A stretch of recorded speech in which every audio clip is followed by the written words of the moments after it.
In today's video, I'm going to teach you how to log into your Wise account.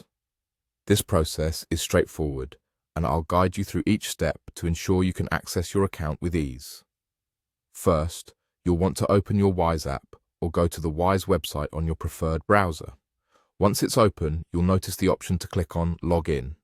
Go ahead and select that. This will take you to the login page, where it's time to enter your credentials. You'll see fields for your email address and password. Here, you need to carefully type in your email address and your password. I can't stress enough the importance of ensuring your details are correct. Even a small typo can lead to login issues, so double-check your entries before proceeding.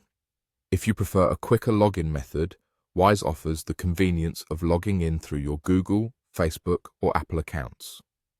This can be a great option if you frequently use these services and want to save time.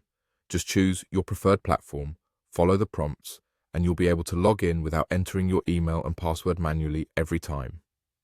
After entering your details accurately or choosing one of the social media login options, click Login once more to proceed. Assuming you've entered everything correctly, this action will log you into your Wise account and bring you to the home screen. Once you're logged in, your home screen serves as your main hub. Here, you have a variety of options at your fingertips. You can send money, add money, or request money from others. Each of these functions is intuitive and designed to make handling your financial tasks as seamless as possible. Whether you're transferring funds internationally or topping up your Wise account, everything you need is right at your disposal. Besides these core functions, I encourage you to explore the other features that Wise offers.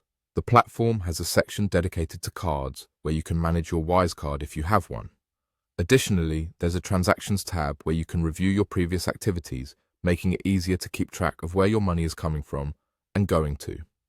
You'll also find a Payments section that can help you stay on top of recurring payments and obligations. The Wise interface is user-friendly and straightforward, but if you get stuck at any point, there's usually help available through their support services or FAQ section. Exploring these features can enhance your overall experience and provide better control over your financial transactions. Exploration not only broadens your understanding, but can sometimes unveil tools and services that fit perfectly with your needs. I hope this guide has been helpful and you feel comfortable logging into Wise and navigating its features effortlessly.